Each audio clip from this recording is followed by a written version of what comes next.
Lucas 21, a partir do verso 25. O sermão profético continua: a volta do Filho do Homem. E haverá sinais no sol, e na lua, e nas estrelas, e na terra, angústia das nações, e perplexidade pelo bramido do mar e das ondas.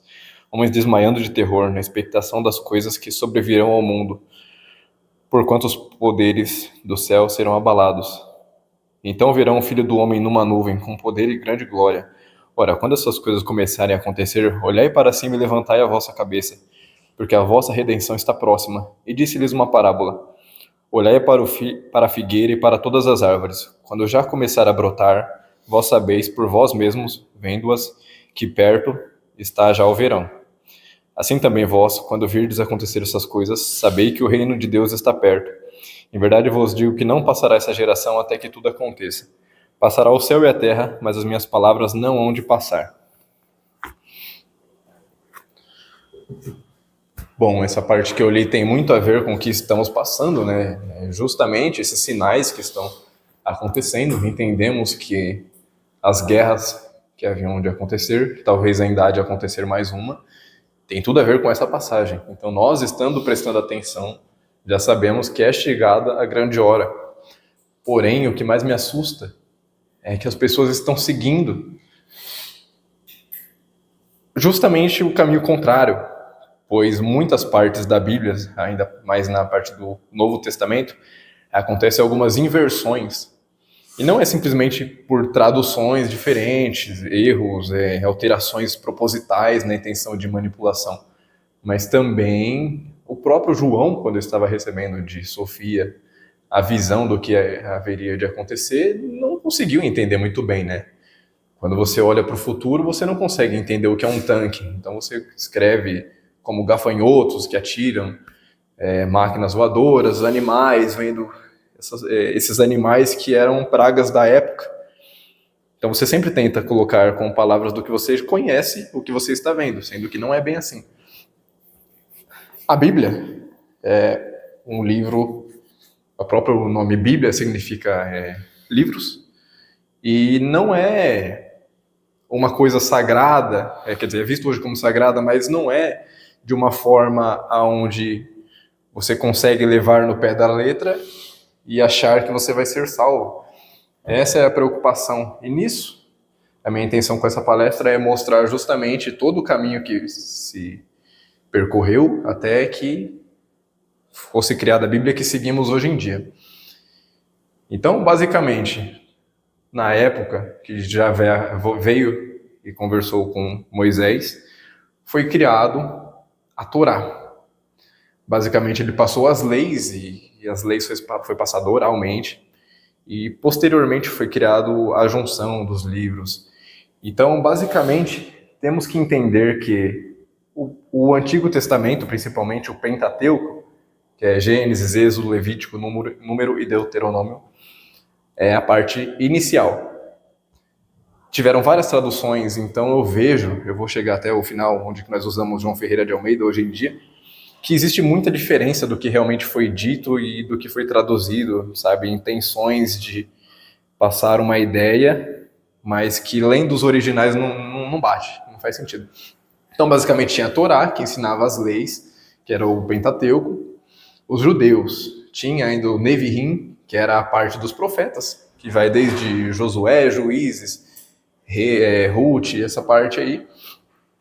Bom, e também tinha o Ketuvim, que é a parte dos escritos, que é onde foi Salmos, Provérbios, onde está mais as escrituras mesmo, a parte de história, poemas, né, poesias.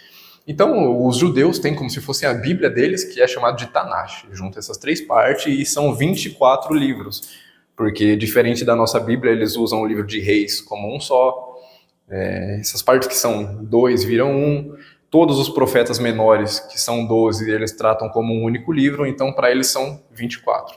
E a nossa, hoje em dia, tem 46 livros, porém é a versão da Igreja Católica. A versão da Igreja Evangélica tem 39.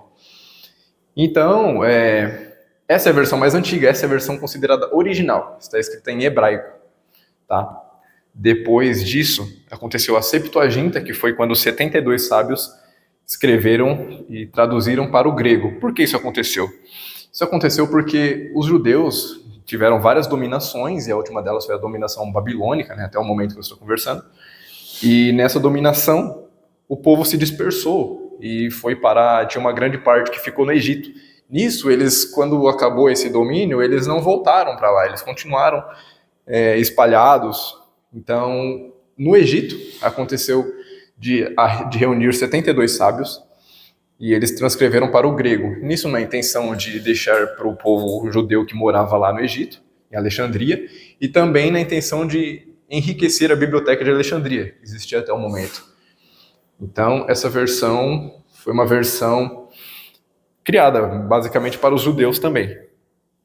Depois, entre a Septuaginta e a Vulgata, aconteceu bastante coisa, pois a Septuaginta foi antes de Cristo ainda. Então, depois da Septuaginta aconteceu o nascimento de Jesus, os judeus começaram a criar as igrejas começaram a crescer, aconteceram os concílios, e estava na época da perseguição, até que foi feito, deixa eu ver o nome aqui, o Edito de Milão, em 313 depois de Cristo, onde Constantino colocou liberdade religiosa. A partir daquele momento, vocês poderiam escolher a sua religião.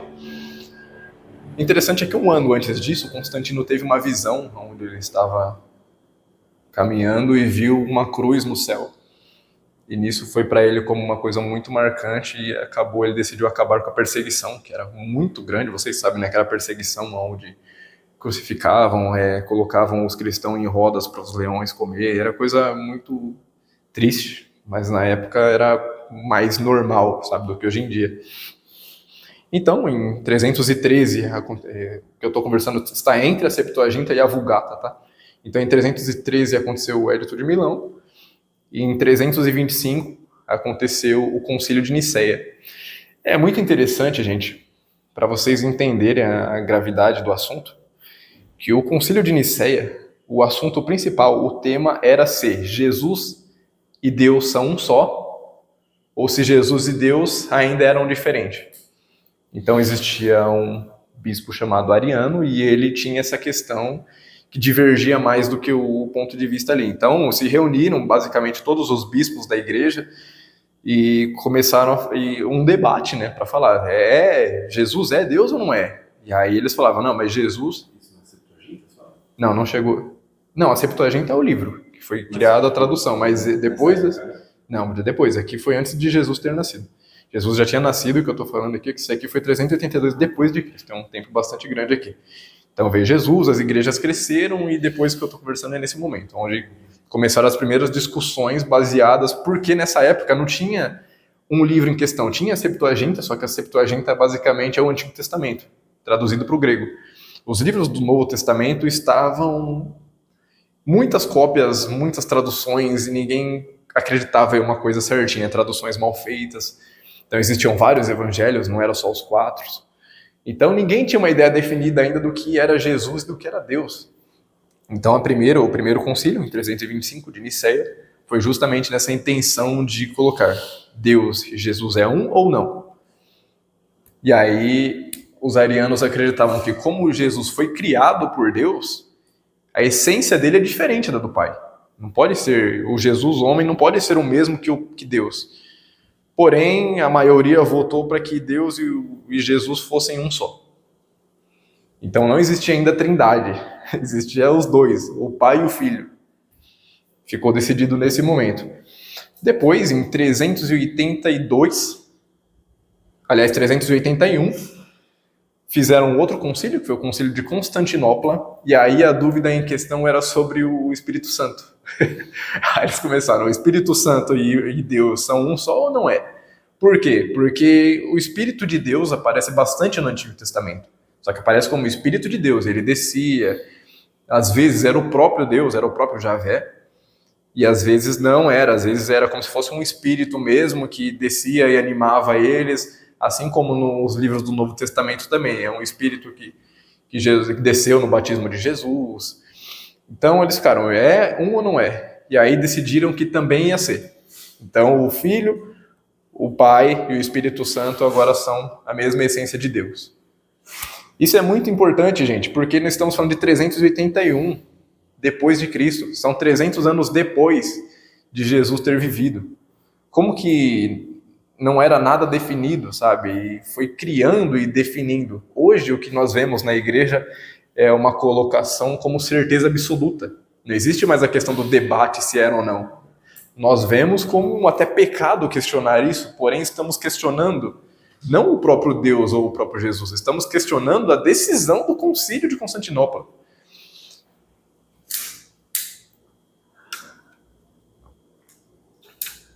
Então, um ano depois dessa decisão a respeito do Espírito Santo, foi criada a Vulgata. O Papa Dámaso I convocou o bispo Jerônimo, que era um bispo muito inteligente na época, ele sabia hebraico, latim, aramaico, grego, e através das ideias já criadas a respeito de quem é Jesus e de quem é o Espírito Santo, e também além de várias outras, chegaram na ideia de colocar o que são livros canônicos e os não canônicos, que seriam os apócrifos. A partir daí, Jerônimo fez uma nova tradução, em cima da Septuaginta e também dos próprios livros judeus, os textos judeus, né, que eram enrolos na época, e a partir daí surgiu a Vulgata. Eles decidiram os livros que entrariam, os livros que não entrariam, baseado em uma ideia, né, em um pensamento lógico. Então, por isso, por exemplo, que não entrou nessa época o livro de Enoque, pois o livro de Enoque era o livro mais importante. Era como se talvez ele ficasse mais importante do que o próprio Jesus. Então, decidiram não colocar esse livro. E é engraçado que o Enoque foi o primeiro a falar sobre a vinda de um Messias. Então, do meu ponto de vista, não tem nem muita lógica. Porém, o ensinamento que está no livro de Enoque é muito mais profundo. Como vocês sabem, eu não sei se vocês já chegaram a ler, mas fala sobre os anjos caídos, coloca o nome de cada anjo, fala como que é cada um dos céus. Então, é um livro que realmente não tem nada a ver com os outros.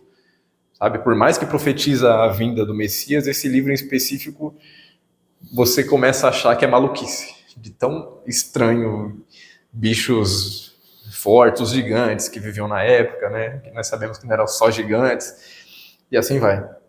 Então, a partir daqui, eu não vou nem falar que Jerônimo foi ruim e mudou tudo o que estava escrito, não, eu acredito que ele fez até com uma certa sinceridade, porque a história diz que ele era um bispo muito culto, muito fechado, assim, ele gostava de manter o que já era anteriormente, então ele queria realmente transformar a melhor versão possível, por isso que ele se baseou não só na Septuaginta, mas também nos livros judeus. Então nós olhamos assim e pensamos, nossa, então deve ter ficado muito bom, né? Deve estar bem sincero. Então, depois disso, agora até pulando bastante anos, tá? Esse livro aqui, a Vulgata, foi, durante a Idade Média, foi ela que foi usada, tá? Por mais de 1000 anos foi o livro que foi usado. Depois aconteceu a Revolução de Martim Lutero, o protestantismo, e deve ter surgido várias outras traduções durante esse momento. Uma coisa importante durante a Vulgata é que, como existiam muitos livros na época, eles tinham a intenção de criar uma versão simplificada, sabe? Não é a palavra simplificada, mas uma versão mais fácil para as pessoas conseguir ler e entender. Isso, como se fosse resumida. Então, o próprio nome Vulgata significa versão popular. Então, olhem isso, sabe? A versão popular foi a que se estendeu durante 1000 anos e a que foi ouvida. Não dá para colocar cada palavra como se fosse o pé da letra, ainda mais que existe essa questão de uma língua ser mais rica do que a outra, né? Então nós podemos, em uma língua, ter 3 palavras que explicam e que, em sentimento, nós conseguimos ver a diferença que essas 3 palavras transmitem, mas na outra língua era só uma palavra que representava as 3. Então isso acontece muito, muito mesmo. Ainda mais que a Vulgata, até a questão de letras eu acho que dá para ver isso. Os judeus, por exemplo, têm 22 letras e a nossa tem 37, né? 36? Eita, caramba, 26. Agora eu confundi. E aí agora, chegando na João Ferreira de Almeida, hoje é a mais usada, pelo menos no Brasil, né? E eu, sendo sincero, cheguei a tentar entender um pouco do hebraico, principalmente no livro da Torá. Eu não vou conseguir trazer para vocês aqui, porém eu vi que existem algumas explicações alguns versos, por exemplo, em Levíticos, que fala na mesma frase 3 nomes diferentes, 3 seres. E quando você pega na versão de João Ferreira de Almeida, só tem um nome que foi substituído por Senhor. Então, por exemplo, eu estava falando, e essa terra que era de não sei quem, agora ficou por herança para esse outro que era filho de não sei quem. E quando você pega na versão de João Ferreira de Almeida, basicamente é um só. Simplificaram completamente e agora é só o Senhor. E colocam como se fosse o Senhor, ou seja, Javé. Porém, os 3 nomes, nenhum dos 3 era Javé. Então, existem muitos tradutores atuais que falam isso, sabe? Que não existia Deus. A Bíblia não fala de Deus, a Bíblia fala de um ser que chamava de Javé e tinha outros. O próprio nome na Bíblia atual, na Bíblia dos judeus, aparece Elohim. Elohim é plural, não era um só. Então, como que colocaram um Senhor só? É difícil, sabe? É difícil de admitir uma coisa dessa, porque lendo, igual eu expliquei sobre Jerônimo, parece que ele tinha uma vontade verdadeira de fazer aquilo ser verdade. Da mesma forma que o João Ferreira de Almeida. O João Ferreira ele não traduziu a partir da Vulgata e da Septuaginta, ele foi de novo para os originais, sabe? Eles estão tentando mesmo, mas mesmo assim parece que ainda tem um viés muito forte que não deixa chegar em lugar nenhum. Eu acredito que estamos vivendo o momento da volta de Jesus e muitas das coisas que eu acredito hoje em dia, principalmente com a revelação cósmica, eu vejo que está ao contrário do que está escrito. Então, o Novo Testamento são 27 livros, das quais são 4 evangelhos, 21 epístolas, Atos dos Apóstolos e o Apocalipse.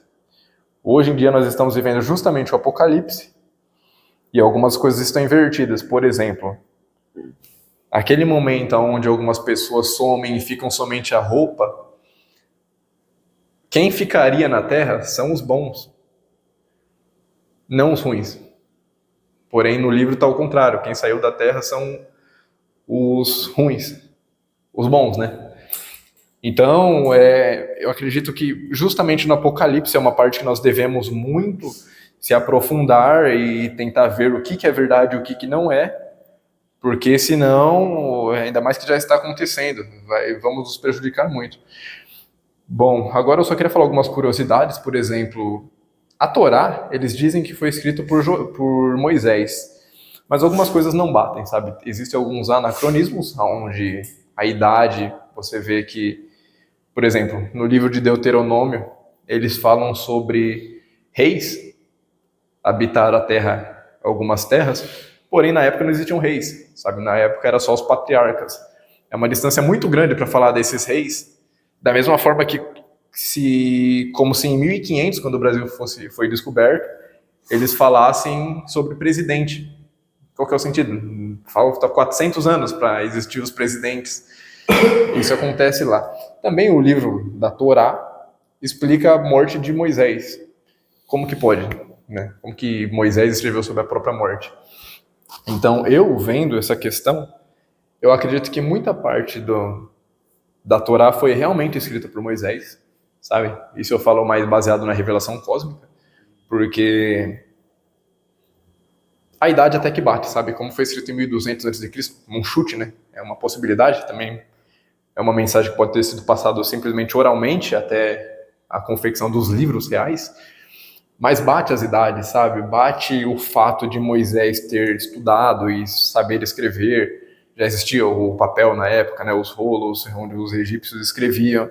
Então faria sentido sim ser o próprio Moisés, porém não tudo. Acredito que com certeza que teve interferência.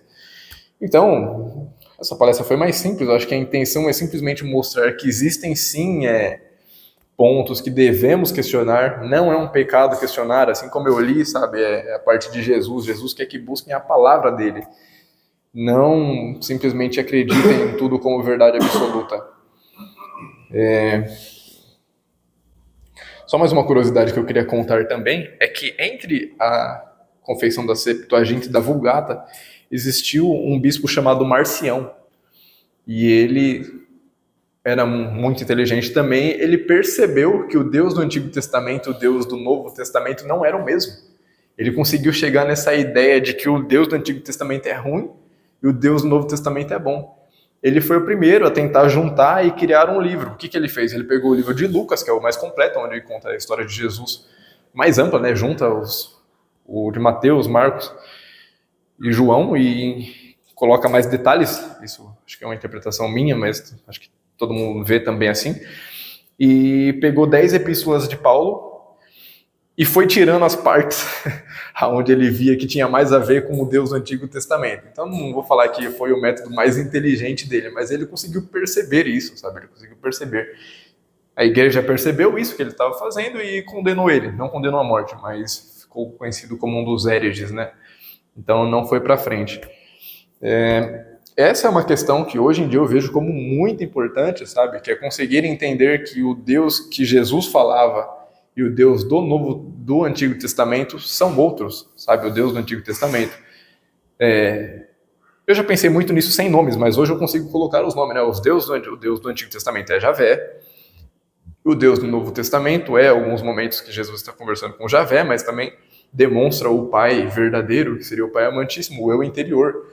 Então, por conclusão, para quem está ouvindo isso aqui, a intenção não é fazer você virar um ateu, fazer você não acreditar em nada do que Jesus disse. Não, a intenção é justamente filtrar, fazer um filtro para que nós consigamos nos aprofundar mais. Porque baseado somente nas palavras de Jesus, a história faz muito mais sentido. Não existe sentido lógico quando você tenta absorver os conhecimentos de Jesus, se limitando a entender que o Pai, o Javé, o Deus verdadeiro, né, que a igreja, a Bíblia ensina, era vingativo, sabe? A crença que você cria acreditando nessas duas coisas limita você a evoluir, sabe? Limita o seu espírito a se libertar.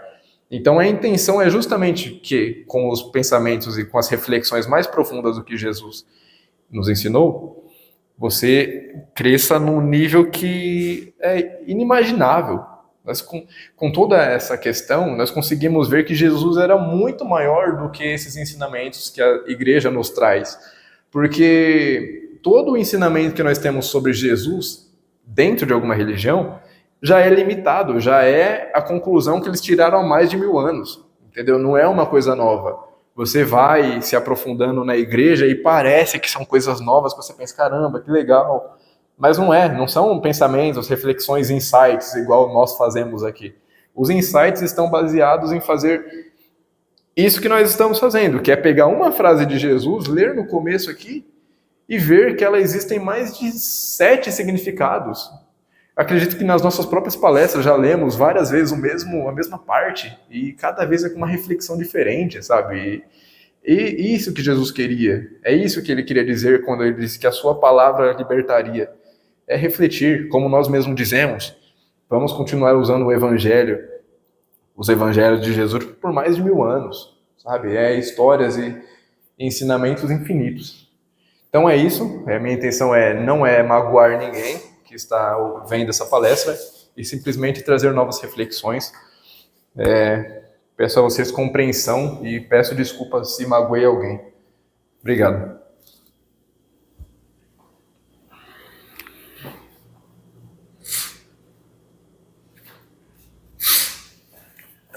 Dani, obrigado pela palestra. Achei bem profundo até. Você falou que não teve muita profundidade, mas eu achei que teve bastante, sim. Gostei. Esse assunto das escrituras é uma coisa que eu nunca entendi muito bem a ordem, sabe? Porque realmente é uma bagunça, né? Não dá para entender direito, não dá nem para saber exatamente quando tal coisa foi escrita, né? Mas, nossa, é muita bagunça para ser entendida, até porque naquela época tinha a interferência dos seres de fora também, né? E um ponto que eu queria colocar, que eu achei muito legal, é que hoje em dia, os evangélicos, os cristãos, né? Eles não conseguem, de forma alguma, ver dessa forma, sabe? Mas não conseguem de forma alguma. Até nos pontos da própria Bíblia que você pegar, que prova que tal coisa não bate com alguma coisa, eles acham uma justificativa, sabe? Eu até achar legal se você pegasse aquela parte de Gênesis, onde fala que Deus está lá, né, no Jardim do Éden, e aí em algum momento fala, tá falando de Deus, aí fala e eles viram, tipo, eles, quem é eles? Se só tinha Deus lá naquela parte, sabe? Você conseguia achar na Bíblia, eu acho que é legal mostrar. Sim, é na Torre de Babel. Tem na Torre de Babel também, é verdade.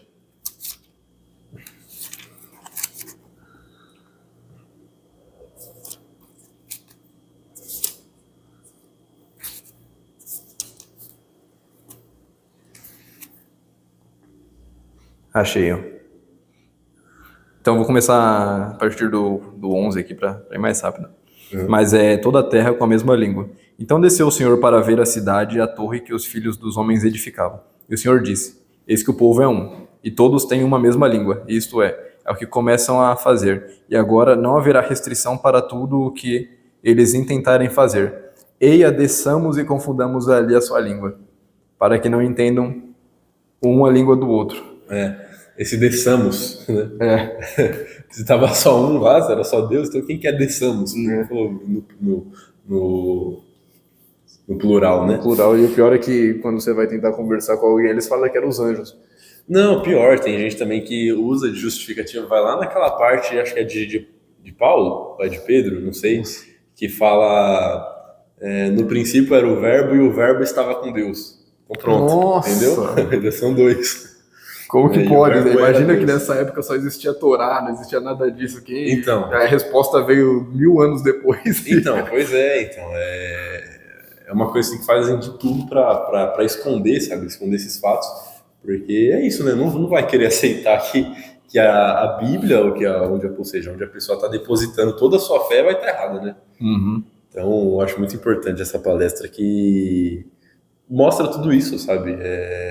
Eu, hoje em dia, eu vejo a Bíblia como um livro onde eu não sou do tipo daqueles que também saem falando, não acredito em nada, pra minha Bíblia tá tudo errado. Né? Pra mim, na minha visão hoje, as histórias da Bíblia têm um porquê, sabe? Eu acredito que cada coisa ali aconteceu realmente, mas de outra forma, né? Ali tá escrito da forma de que quem escreveu conseguiu entender daquela forma. Então, tipo, tava tendo a guerra lá de Canaã contra, não lembro qual reino lá que era, mas aí fala que a terra, o sol parou. Lógico que quem escreveu vai escrever que o sol parou, porque a visão dele vendo o sol é que o sol estava se mexendo e parou. Hoje em dia nós sabemos que não é bem assim, né? O sol não é o sol que está girando em torno da gente. Mas, naquela época, foi a forma que foi possível de entender, né? Sim. Então, não faz sentido levar a Bíblia ao pé da letra. Ainda mais que a Terra girando, se ela para em 1 segundo, eu acho que ela gira 70 mil quilômetros por hora. Se ela para em 1 segundo, daria uma volta gigante às pessoas, pela inércia, né? E outra que é exatamente isso que eu queria dizer. Eu sempre quando eu comecei a perceber, né, eu pensei que as histórias eram mentira. Mas eu entendi que não, muitas coisas estão muito certas. Por exemplo, as genealogias que eles colocam, né, está certo, sabe? Eu não sei como que foi passado oralmente sem se perder a história da genealogia, porque, do meu ponto de vista, é muito inútil. Você pega Adão, Sete, Enos, Cainã. Quem que foi Cainã? Por que você quer lembrar de Cainã? Entendeu? Não tem muito porquê. Mas mesmo assim, eles guardaram todos os nomes e é incrível um negócio desse. Mas a diferença que nós ensinam é que o próprio Javé não é Deus. Essa é a parte principal, sabe? Não é porque se prova uma coisa, por exemplo, os egípcios lá que fala que o mar fechou e hoje em dia encontram mesmo provas de que isso aconteceu. Mas isso não quer dizer que foi Deus ou que Deus existe, só quer dizer que a história é verdadeira. E que alguém poderoso para abrir o mar, abriu o mar. Exatamente. Bom, Dani, obrigado pela palestra. Achei muito interessante você trazer esse tema, porque a gente sempre fala e questiona a Bíblia nas nossas palestras, né? Mas a gente nunca trouxe um assunto, uma palestra referente a esse tema para ajudar as pessoas a entender exatamente isso que você falou, que a gente, tipo, não tem nada contra a Bíblia, a gente não é como se a gente estivesse influenciando alguém a ser ateu ou não ter uma religião, mas eu penso, e acredito que vocês devam concordar também com isso, me corrijam se eu estiver errado, que a Bíblia ela deveria ser vista mais como um livro de história, não como um livro doutrinário, né? A questão é que quem codificou ela provavelmente codificou intentando que ela fosse, de fato, uma doutrina, né? No caso de Javé, esperava que, através do livro, as pessoas adorassem ele, né? Pelas coisas grandes que ele fez, pelos milagres. Mas, antigamente, eu via a Bíblia, de fato, como coisas simbólicas também. Quando se falava sobre abrir o mar, sobre as pragas que choviam do céu, todas aquelas coisas assim que realmente nos parecem impossíveis diante da matéria, né, na questão física, da questão científica hoje que a gente acha impossível, eu achava que era simbolismo, sabe? Que escreveram lá com ou fantasiando ou tentando manipular alguma coisa de alguma forma ou esperando levar algum outro significado, sabe? Como um símbolo mesmo. Mas hoje eu percebo que, até de acordo com a revelação cósmica, que faz sentido, sabe? Porque se esses seres que estão do outro lado, no universo antimaterial, têm tanto poder mental, e eles conseguem manipular a matéria, então muito provavelmente foram coisas que aconteceram de fato, sabe? Hoje a gente tem muito mais evidências sobre a possibilidade dessas coisas.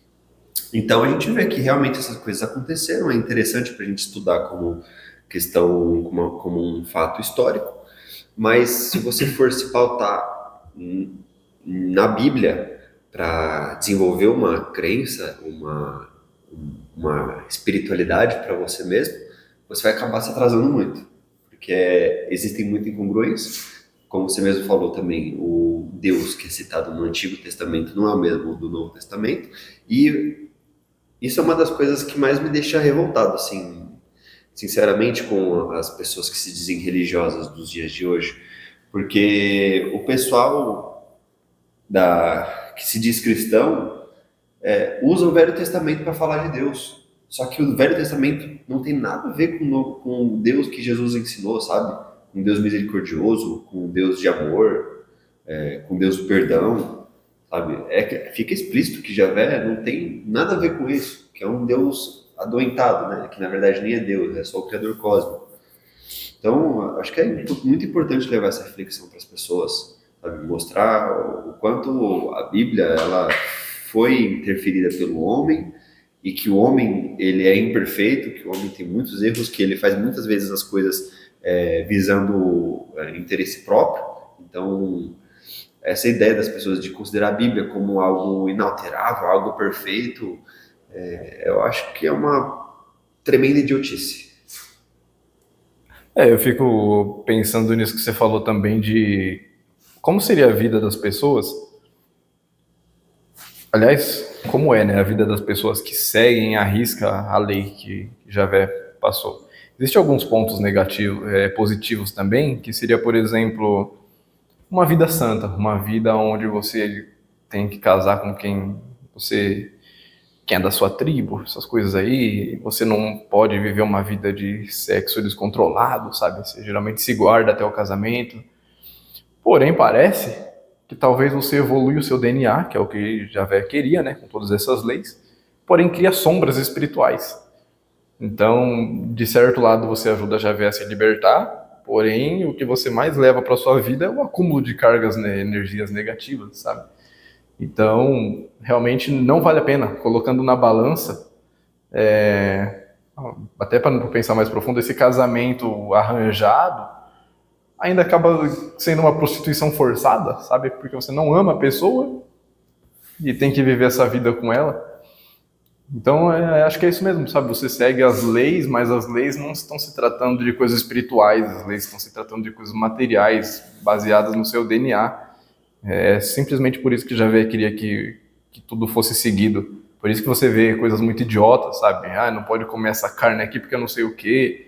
Aí no dia lá não pode não sei o quê. Eu, sendo sincero, não entendo qual mudança ia fazer no DNA, mas muita certeza que Javé sabia o que está fazendo, sabe? Pensando nisso, ele é bem inteligente. Mas para nós não vale a pena mesmo. Concordo, Dani. Uma parte que eu queria falar também é a respeito da confusão nas traduções.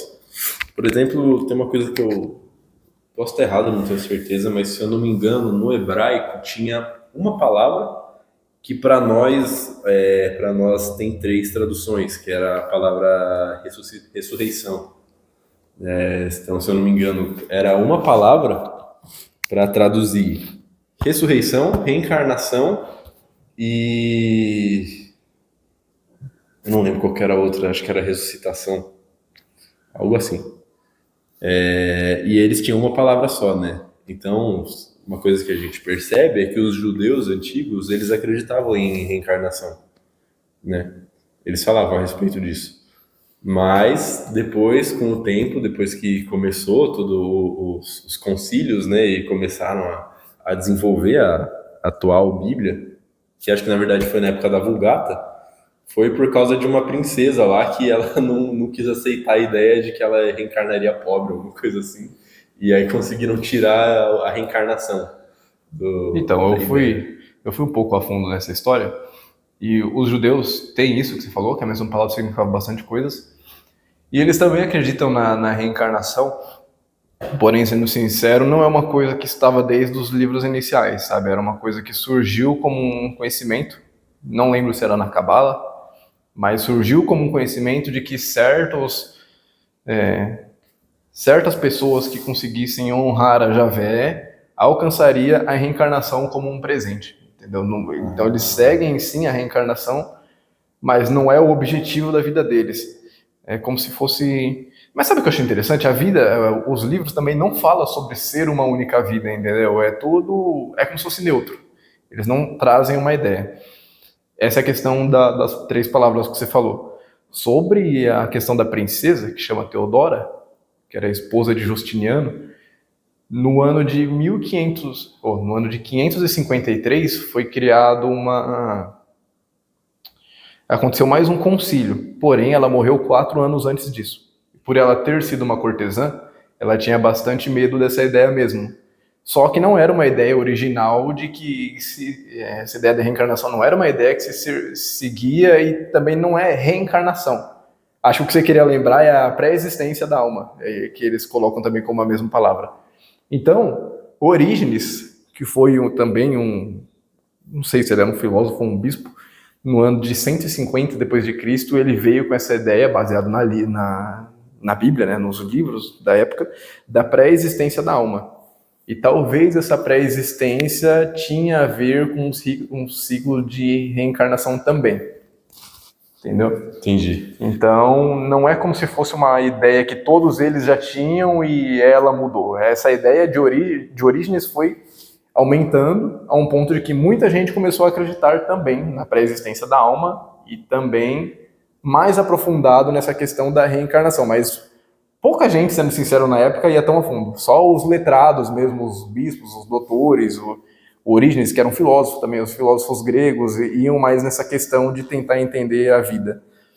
Então, essa ideia da pré-existência estava crescendo, e aí ela, por ter sido uma cortesã no passado, começou a sofrer alguns insultos e acabou influenciando bastante Justiniano, que 4 anos depois, em 553, colocou como foi proibido a ideia da pré-existência da alma.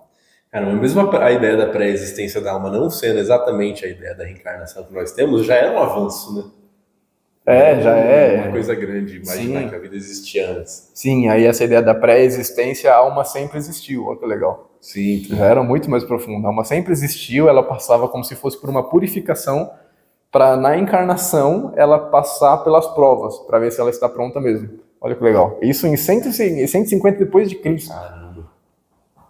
Quase 2000 anos atrás. Seria uma coisa assim que eu acho que pro conhecimento que nós temos hoje em dia já seria muito avançado. Sim, Acho que teria ajudado na evolução. sim. Se parar para pensar, talvez foi o primeiro a falar da reencarnação, na verdade, né? 150 depois de Cristo, quem que tem antes disso que falava disso? Eu não lembro, sendo sincero. Jesus.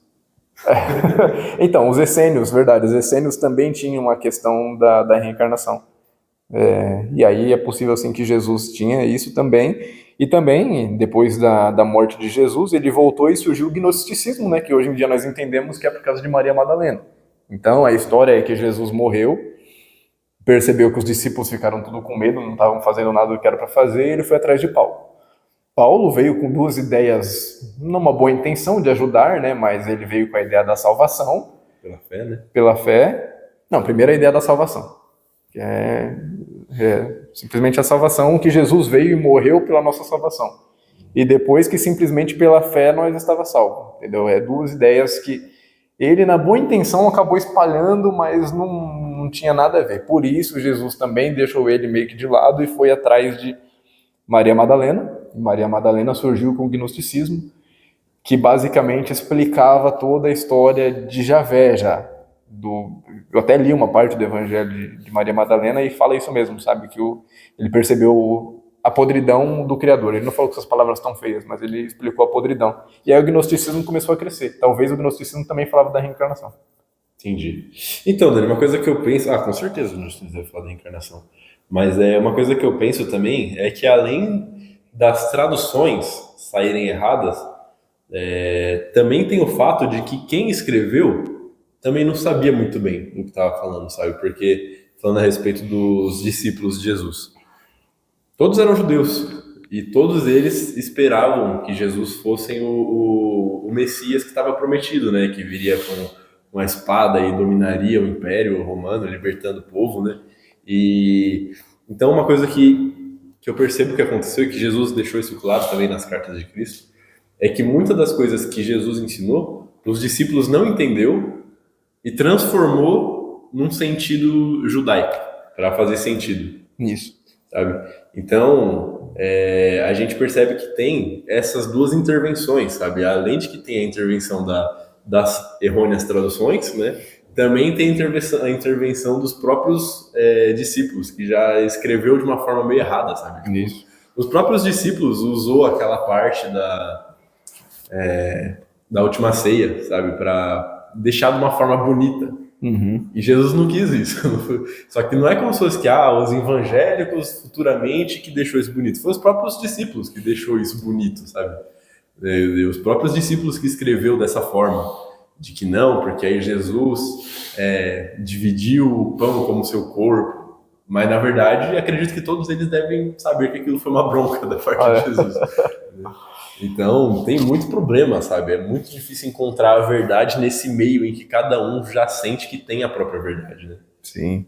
E o próprio Paulo, por mais que ele foi o que levou para os gentios, enquanto os outros discípulos estavam baseados em levar para os judeus, Paulo também era judeu, sabe? E o que ele fez foi levar o judaísmo para os gentios. Não era isso, sabe? Não era nada disso. Uhum. Mas, inicialmente era. Jesus ficou na dúvida e mudou de ideia perto do fim da história, sabe? Então, inicialmente era assim, o plano de Javé era que através do judaísmo, os 12 discípulos iam se espalhar, cada um deles ia se tornar um rei, um imperador e dominar todo o canto da terra e levar o judaísmo, sabe? Então, parece que os discípulos entenderam isso e não deu tempo de Jesus tirar essa ideia da cabeça deles. Aí tentou com Paulo, mas Paulo fez a mesma coisa. Exatamente. Como assim? No caso, o intuito de Javé era que os discípulos, os apóstolos virassem reis? De fato? Isso, porque Jesus também veio na intenção de, através da espada, ou seja, ele ia se tornar um imperador muito grande e ia dominar Roma. Porque Javé precisa que o ser humano seja manipulado para que, através da manipulação, ele mude o DNA dele para ele melhorar. Então o plano era esse, através de Jesus, o judaísmo ia crescer para o mundo inteiro, ia se tornar uma única religião. Todo mundo ia seguir Javé, entendeu? E aí cada um dos discípulos seriam espalhados para os seus lados e iam ser muito grandes e reis. Reis eu que coloco nas minhas palavras, tá? Mas fazendo o sentido lógico de dominação através da espada, que foi assim que Jesus falava, né? Seriam reis. E você acha que isso funciona? Tipo, você cria uma crença nas pessoas, você gera uma crença nas pessoas que faz elas modificar as ações delas, mesmo que seja uma crença falsa, para mudar o DNA. Você acha que faz sentido essa ideia? Acho que funciona, porque da mesma forma se nós não entender nada, e mesmo assim seguir, sabe, alguma coisa nós tem na cabeça que nós coloca que é certo e pronto, independente de fazer sentido, né? Só coloca que por exemplo, uma pessoa que acredita na Bíblia. Então tá escrito que é pecado para ele, é verdade e pronto. entendeu? Nada vai questionar, ainda mais baseado na fé que ele vai ter, aí que ele vai conseguir mudar mesmo o DNA. É uma fé absoluta e cega, né? Então eu acredito que sim. É um caminho que aí faria ao contrário. Você lembra daquela palestra que nós falou? Às vezes o espírito influenciou o corpo, mas também funciona no caminho contrário. O corpo influencia o espírito. Então a pessoa não ia criar marcas, dependendo do que fosse, né? Que fosse pedido para ela. Dependendo ia, igual o caso de Abraão, né? Que teve que fazer o negócio com o filho lá, ele marcou o DNA e aí ele ofereceu a Isaac, né? E aí ele marcou o DNA dele de uma forma ruim. E acredito que espiritualmente também. Porque nós sabemos que espiritualmente o que importa é a intenção, né? Então ele foi 100% de intenção de matar o filho, então, né? Porque ele achava que Que era seria certo. algo bom, né? Que era certo. Era Tipo, certo. sei lá, igual você falar para as pessoas assim, é pecado fazer sexo. Tipo, aí você tá incentivando a castidade, tipo, ou é pecado matar, né? E aí as pessoas deixam de matar. No caso, isso vai gerar uma mudança na matéria que vai ser, digamos assim, positivo. Isso. Só que eu acho que o problema, na verdade, é quando a pessoa ela faz isso, ela segue aquela ordem pensando que é pecado, porque ela acha que é o certo, só que ela não concorda internamente, sabe? Tipo assim, ela queria estar fazendo, mas ela não pode fazer porque ela vê que é errado. Então ela tá meio que só reprimindo. Aí nesse caso, será que ainda assim gera uma mudança no DNA ou não? Ainda assim, eu acho que não, porque quando Jesus discordou de Javé, eu acredito que é isso, sabe? Em questão de números, a eficiência desse jeito que Javé queria era muito baixa. Talvez é exatamente isso. Alguns aceitavam de verdade, outros só estavam reprimindo, não estavam evoluindo em nada. E Jesus falou: se eu fizer isso através do amor, vai dar certo. E através do amor, o que ele quer dizer? Você não. Vamos falar da questão do sexo, que é o que nós estávamos falando. A pessoa vai entender que você está só usando a outra ali, que é uma vontade, que é o que nós ensina, que é só uma vontade animal que nós temos, então nós não vamos ser animal e vamos querer fazer com alguém que nós amamos. Com essa explicação muito mais profunda, a pessoa evolui de verdade, com muito mais eficiência do que o que Javé queria. Entendi. No caso, eu acho que Javé errou quando ele quis levar as pessoas a seguir as ordens dele através do medo, né? Aí ele criou esse sistema de recompensa e punição. Né? Se ele tivesse mostrado...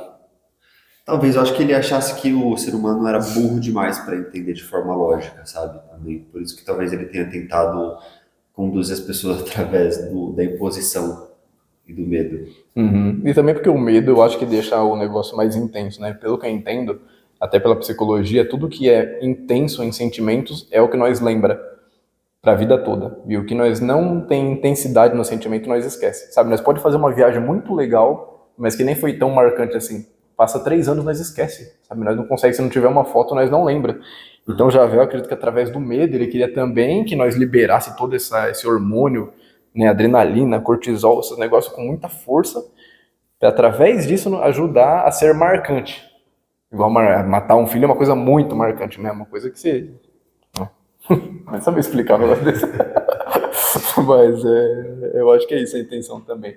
O medo não era simplesmente, igual nós falamos hoje em dia de um rei, né? Eu tenho medo do rei porque o rei vai me matar. Era um medo justamente para ser marcante, não porque já era ruim.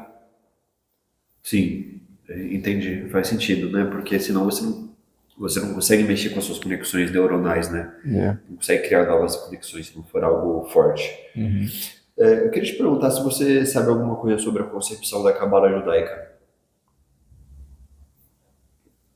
Que eu saiba, foi também um dos anjos de Javé que desceu para tentar dar uma aprofundada na questão do judaísmo.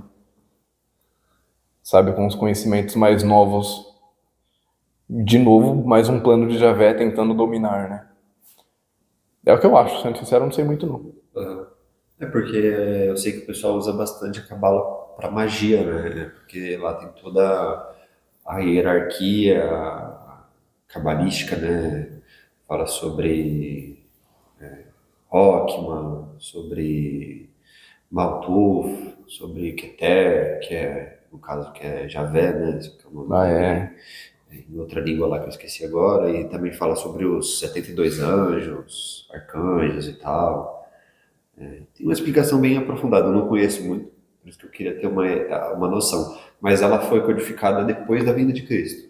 Foi, eu acho que foi lá para 300 depois de Cristo, alguma coisa assim. ela é considerada nova, vamos falar assim. Uhum. Acho que a época de Maomé também não foi muito longe disso, não. Eu acho que Maomé foi para 600, 700 depois disso. Entendi. Bom, agora não sei muito a fundo, não. Bom, Dani, acho que a última colocação que eu tenho para fazer aqui agora, já finalizando minha parte, que sinceramente eu achei essa palestra muito histórica, sabe? Eu gostei disso, né? Então acabou que eu só tenho colocações, assim, não tive muitas reflexões, assim, né? Eu pensei a respeito do que você falou de algumas coisas que estão ficando invertidas. Aí você usou o exemplo do arrebatamento. Eu achei muito legal porque realmente, sabe, é aquilo que eu falei, os evangélicos colocando dentro da verdade deles, né? Porque o arrebatamento mesmo que está acontecendo é que está sendo retirado da terra todos aqueles espíritos ignorantes, né? Aqueles que se recusam a evoluir a todo custo, né? Aqueles que não se recusam ao bem, né? E preferem ficar presos nas suas próprias crenças. Ou seja, muito evangélico está sendo arrebatado, né? Então, para que isso não seja uma coisa ruim, aí eles colocam naquela visão de que não, tá, só os eleitos de Deus estão saindo da terra, né? Então. É uma mentira. Uhum. E aí você vê que o dia do juízo era a mesma coisa, sabe? O arrebatamento e o dia do juízo são basicamente a mesma coisa, porque quem não fizesse justiça não sairia do mundo, sabe? Seria condenado no sentido de ir para outro planeta e ter que passar por tudo isso de novo. Uhum. E o arrebatamento ficou contrário, então, entendeu? O que vai ficar na Terra, mas ao mesmo tempo não vai ficar. Aí eu não sei aonde que veio o erro, se foi os cristãos que acabaram mudando isso ou se foi o próprio Paulo, sabe? Sem maldade, mas o que ele teve que passar para escrever o Apocalipse foi uma coisa muito fora do normal, sabe? Eu acho que o mais próximo de Paulo, que viveu uma coisa tão sem noção assim, foi Enoque. E foi para lá e também viu as mesmas coisas, né? Sim. Da mesma forma que Paulo também foi levado. Mas é muito estranho, porque realmente essas ideias do fim dos tempos, cada um tem uma Pô, Paulo não, diferente. João. Desculpa, falei errado. Hã? Falei errado, não é Paulo, não é João. Ah, tá. Eu não lembro qual igreja que é, mas eu lembro que tem uma igreja, eu acredito que é as Testemunhas de Jeová, não sei. Mas eu só sei disso porque eu tinha um professor numa escola de filosofia que ele era pastor dessa igreja. Não lembro se é a Testemunha de Jeová. Mas, na visão dele, ele tem a visão de que no fim dos tempos, o céu, que está prometido para os evangélicos, né, depois do dia do juízo final, é aqui na Terra. Entendeu? Eles não acreditam que o céu é um lugar fora da Terra. Eles acreditam que o céu vai ser aqui na Terra mesmo, como se fosse em outra dimensão. E pronto, é isso que eles acreditam, sabe? Eles acreditam que aquele céu, que fala na Bíblia, o céu de depois da morte, é aqui na Terra mesmo. Sim. E eles são, querendo ou não, evangélicos, né? E se você for ver mesmo, o que praticamente todo evangélico fala é que o inferno vai ser aqui na Terra. Então. Eles falam que os eleitos de Deus vão ser retirados e aqui quem vai reinar é as trevas. Eu acho que a confusão foi que o inferno, que seria o fogo que fala tanto na Bíblia, é as guerras, entendeu? Não é o fim. Seriam as guerras que haviam de acontecer, já aconteceu 2, talvez aconteça a terceira, e aí criou essa confusão. Sim. Engraçado que, se parar para pensar, de Jesus para frente, vamos colocar um tempo aí, parece que Javé está concordando com Jesus. Ele percebeu algumas coisas que precisam ser melhoradas, então ele está meio que tentando buscar o equilíbrio entre seguir e dominar. Porque você lendo o Alcorão, ou talvez, eu não li o livro dos Mormons também, mas também tem o de Javé, que você falou agora, de Jeová, né? E se você seguir o que eles estão ensinando, que Javé está pedindo dessa vez, eu acho que realmente dá certo, sabe? Dos Mormons, você fala? Não, de todos. Ah, tá. Do Alcorão, se você seguir da forma com amor que ele pediu, nós realmente passaria, sabe? Nós realmente ficaria aqui da forma que ele falou.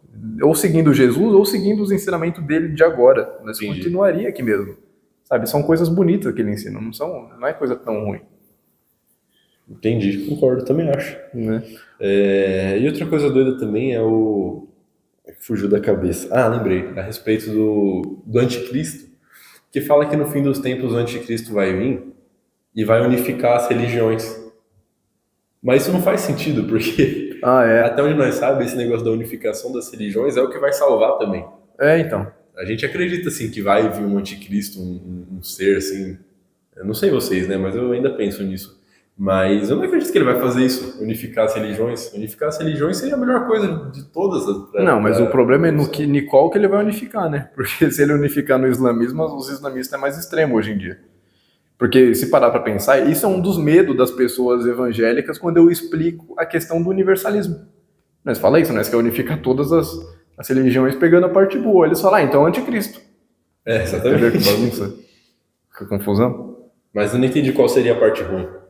Porque se eles unificarem alguma religião, aí deu errado. Entendeu? Se ele unificar, por exemplo, no islamismo, o islamista mata nós.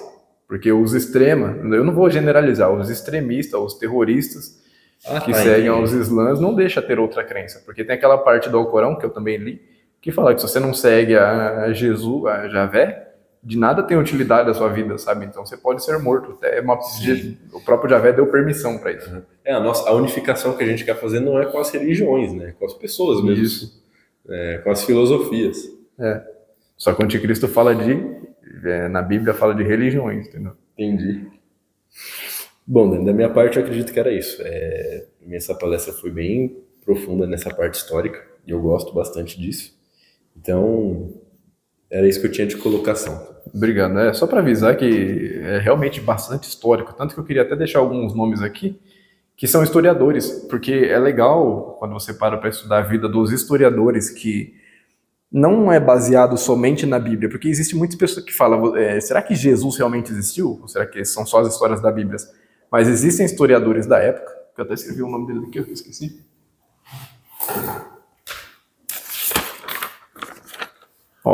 Eusébio de Cesareia, ele viveu em 260 d.C., tem Tertuliano e tem Orígenes, que é o que eu falei da questão da pré-existência. E existem muitos outros, entendeu? E muita coisa escrita que não é direto da Bíblia, ou direto dos cristãos. Então existem até coisas escritos romanos provando a existência de Jesus, sabe? Tem um muito bonito de algum deles, agora não vou lembrar o nome deles, que eu sempre confundo, mas era um dos que está até na Bíblia o nome dele, provavelmente, dos imperadores, não sei se era imperador ou era só governador, mas que conta o encontro dele com Jesus e como que Jesus era um ser fora do normal, sabe? É muito legal de ver isso. Então não existe dúvida sobre Jesus ter existido ou não. Independente da pessoa ser ateu, ela tem certeza de que Jesus existiu, sabe? Porque tem prova científica disso. Entendi. E outra curiosidade que eu queria falar também é que os judeus, um dos 10 mandamentos deles era não usar o nome de Deus em vão. E o nome de Deus é Javé. Então eles não usavam o nome Javé, e por muitos anos eles usou o nome Adonai no lugar de Javé. E é possível que o nome de Javé não seja Javé, porque ficaram tanto tempo sem usar o nome verdadeiro, era como se fosse um pecado falar o nome dele, e que perdeu, sabe? Hoje em dia nós colocamos Javé, né? J-A-V-E, que seria Yud-Rei e Vav-Rei, que é o tetragrama, só que o Rei, a letra Rei, aparece 2 vezes, a mesma. Nós usamos ela como A e como E. Pode ser que não seja isso. Porque essa daí, se bem que ela não é a primeira, que é o Aleph, mas poderia, como está sem o maçorete, que é o que coloca o A, E e o U, então poderia ser outra vogal no lugar. Verdade. Como que pode, né, se perder uma coisa dessa? O nome do criador só, né? Então, mas tem até um estudo aí do nosso DNA que fala que as letras do nome Javé aparecem no nosso DNA em um determinado ponto lá, sabe? Que tem como se fosse uma assinatura. Então, mas essa assinatura é justamente acho que é YHV. Acho que não me engano. Não, mas o que eles fizeram, na verdade, nesse estudo. Deixa eu anotar, peraí. É que a cada sequência de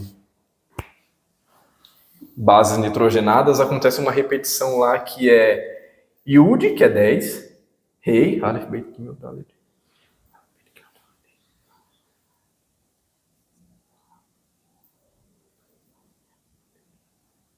Espera que agora eu vou lembrar.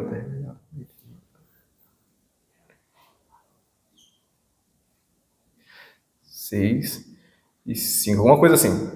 Aí, o número se repete, entendeu? Não é a letra.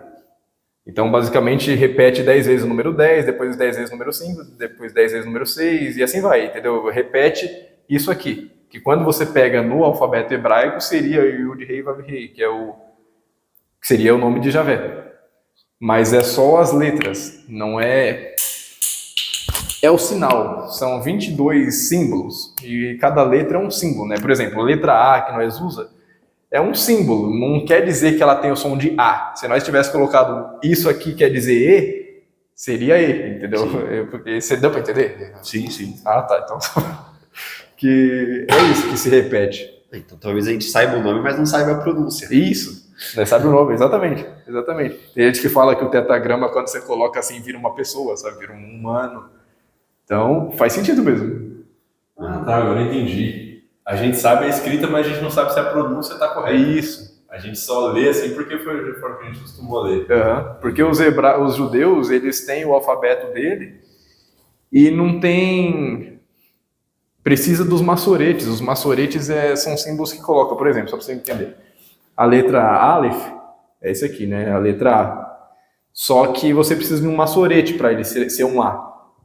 Aí se você coloca isso aqui é um A. Aí se você coloca isso aqui é um E. Entendeu? Aí se você coloca 2 pontinhos embaixo seria um I. Só que o verdadeiro, o hebraico, o verdadeiro não tinha os maçoretes. Eles tinham que se virar. Não sei como que foi. Eu não consigo entender, sendo sincero. Era só assim. Aí cada um interpreta do jeito que quiser. É uma língua muito complicada. Realmente. E ainda que dá o contrário, né? É o contrário? Ele escreve daqui pra da cá. direita para a esquerda. Nossa. Entendi. Sobre a questão aí do arrebatamento, eu estava pensando aqui que o pessoal das igrejas, eles condenam muito a matéria, né? Eles veem a matéria como algo sujo e tudo mais. Talvez seja por isso que eles veem que os escolhidos, eles vão ser tirados da terra, né? Tem muito essa coisa da dualidade, né? Da matéria é boa, o espírito, a matéria é ruim, o espírito é bom. E aí entra naquela questão de bom e ruim tudo, né? Eles começam a classificar as coisas como boas ou más. Talvez seja disso que vem a ideia de, os escolhidos eles serão arrebatados, serão retirados do planeta e vai ficar aqui quem for os pecadores, vão ficar na Terra e aí vão passar por um baita sofrimento. Tanto que a primeira vez que eu ouvi sobre o Apocalipse, eu fiquei muito desesperado, sabe? Porque falaram assim, quem receber o chip vai ficar aqui na Terra e aí vai ficar passando muito tempo de sofrimento e vai sofrer tanto que vai tentar se matar e não vai conseguir. Vai se jogar de um prédio para se suicidar porque quer sair do planeta, só que vai bater no chão, vai se estraçalhar tudo e vai continuar vivo. Sabe? Eu falo, nossa, que negócio absurdo. E olha que estranho que é, porque isso daí é o que eles chamam de segunda morte. Então, basicamente, vai ter a volta de Jesus, e aí Jesus vai levar consigo os bons. Só que os que ficam na Terra vão ficar aqui pro fim do mundo. E aí eles vão ter uma segunda chance, que seria esses 1000 anos, ou 1000 dias, agora eu não lembro. Eu acho que é disso. Esses 1000 dias de tormenta aí, essa época que eles não conseguem morrer, entendeu? E a besta vai sair do mar e vai viver junto com eles. Por isso que vai ser ruim mesmo. Então é como se fosse um inferno, só que na Terra. Acho que é 1000 anos. E aí depois disso vai ter os que vão se salvar, os que aguentar esses 1000 anos e os que vão ter a condenação eterna. E aí vem o fim do mundo de vez e acaba. Entendeu? Ninguém fica na Terra. A Terra vai ser destruída no ponto de vista deles. Entendi. É ruim, né? Esse apocalipse. Muito pesado, né? E no final das contas, na verdade, não é isso, né? A Terra vai reinar, vai ser glorificada e os verdadeiramente bons, os espíritos evoluídos vão começar a vir para cá. Triste, né? Tem uma história bonita por trás e eles olham esse ponto feio, de que tudo vai morrer, vai ser destruído. E no fim tá acontecendo uma transição planetária, uma coisa mó bonita, sabe? Não, e o pior é que eles vivos, eles estão deixando essa energia aqui, sabe? Não sei se vocês ficou sabendo, mas aquele filme de 2012, que era do meteoro, por tanta gente acreditar, quase que veio o meteoro mesmo, sabe? Se desviou o meteoro, isso que a espiritualidade conta, sabe? Antes do filme 2012, já existia um outro filme que mostrava a questão do meteoro vir para a Terra. E aí, realmente, de tanto que as pessoas acreditou naquele filme, na possibilidade, um meteoro começou a se desviar para cá. E aí fizeram o filme ainda, 2012, baseado de que o meteoro ia cair, e todo mundo estava acreditando nesse negócio de fim do mundo já. Então olha como que a crença move montanhas, né? A fé move montanhas. Move meteoros. Nossa, é muito interessante, né? No caso, a data de 2012 marcaria o momento da última chance para as pessoas se regenerarem? Qual que foi a mudança? Não, Mesmo em 2012? a última volta, a última Mudança de era, sim, mas assim, né, de peixes para aquário, né? Uhum. Mas o ano de 2012, o que ele marcou na mudança cósmica, na data cósmica? Você sabe dizer? Teve a mudança de energia também, né? Que as energias, quem não está na questão vibratória correta para permanecer no planeta vai sair mais rápido daqui também, né? Dizem que os portais tinham se fechado também em 2012. Ah, sim, foi o fechamento dos portais, tá certo. Uhum. Seria o Ragnarok, né? Só que o Ragnarok não nosso. Seria o Ragnarok e o fim do planeta deles, né? Que como tudo se fechou lá, a entropia aumentou muito lá. Entendi. Que antes ela era transmitida para a matéria e agora não está Isso. mais sendo transmitida para a matéria. É verdade. Eu não pensei por esse lado. Entendi. Faz sentido. Muita coisa aconteceu, né? Então nada era mentira. É igual a Bíblia, né? Tipo, a interpretação tá meio errada, mas tudo aconteceu. Acho muito interessante isso. É tudo verdade no fim das contas, só que é com outro ponto de vista. Bom, eu acho que é isso da minha parte. Fiz as colocações que eu queria. Achei muito interessante a palestra, assuntos que a gente conseguiu chegar aqui. Queria te perguntar a última coisa. Você sabe dizer qual que é o significado da palavra Bíblia e por que desse nome? Bíblia é conjunto de livros, não é? É conjunto de livros? É isso, é livros. Conjunto de livros e aí sagrada, que Isso. o pessoal considera Livro sagrado. Entendi. Porque não existia. Primeiro eram os rolos, né? Primeiro eram os rolos que eles abriam e tinha muita coisa. E aí depois. Aí, com o tempo, inventaram esse que era mais fechado, assim, que tem um nome, inclusive, sabe? Que é esse normal, que tem capa e abre assim.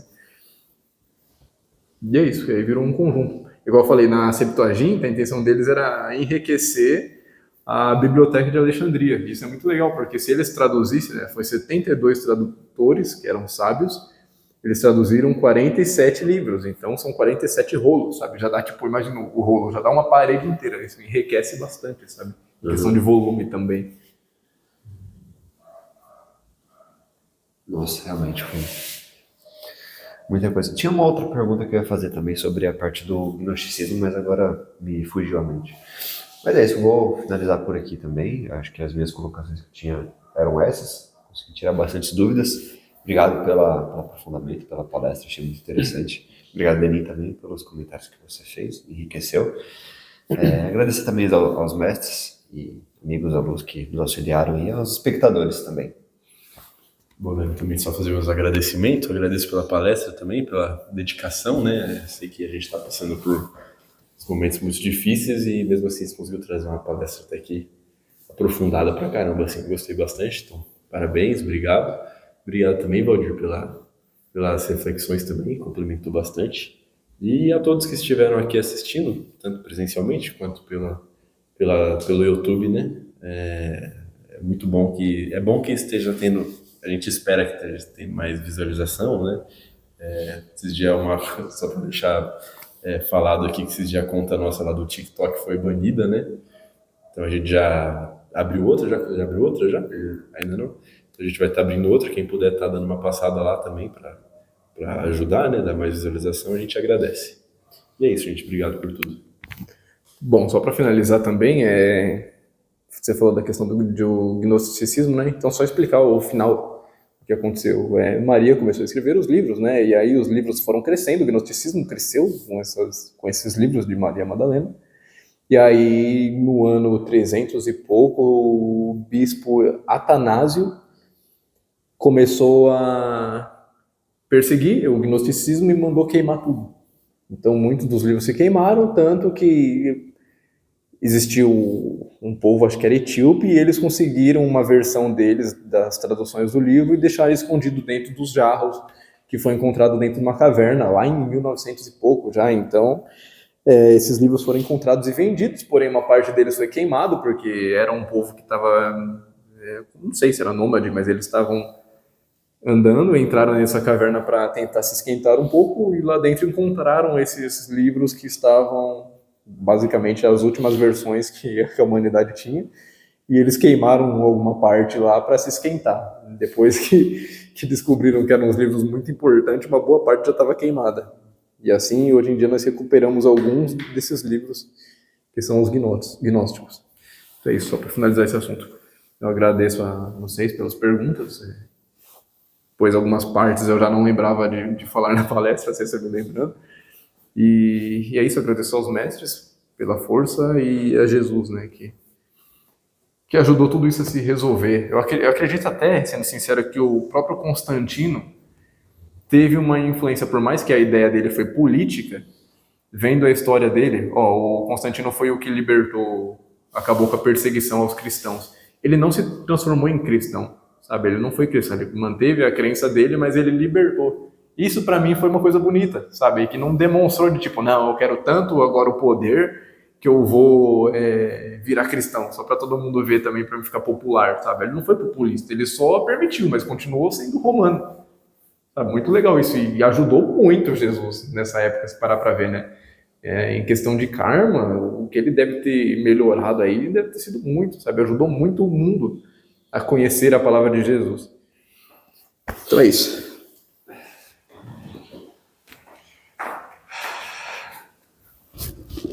Obrigado.